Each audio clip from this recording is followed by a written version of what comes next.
Hi guys! Welcome to my vlog. And for today's vlog nga guys, tuturuan ko kayo kung paano tanggalin yung violation of flag content sa ating Facebook or sa ating Facebook profile. So ngayon, pupunta tayo sa aking Facebook page.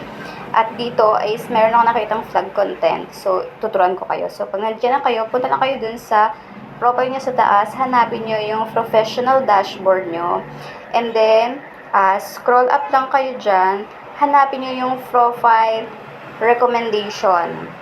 So, medyo na, siguro nasa bandang ilalim, means nasa bandang unahan yan. So, yan, pag nakita nyo na, ay makikita nyo may flag content ako dyan, guys. So, wala tayong choice, kundi buburahin lang natin yan, guys, para maging recommendable ulit siya.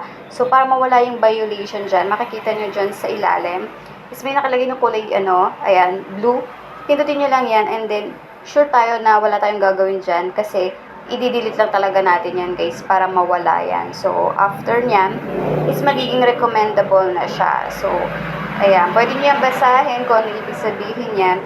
Ibig sabihin kasi yan guys, hindi siya okay sa community or sa mga followers natin. Hindi siya recommendable na ipanood. Kaya merong violation na ganyan. So, para mawala yan, take action tayo guys sa ilalim.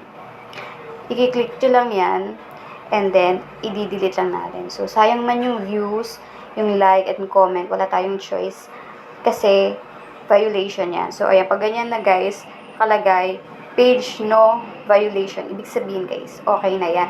And then, pag bumalik kayo dyan, makikita nyo na, recommended na ulit siya ni Meta. So, diba, ganun lang kasimpleng tanggal ng flag content. So, sundan nyo lang yan, and then, magagawa nyo rin yan. Yun lang.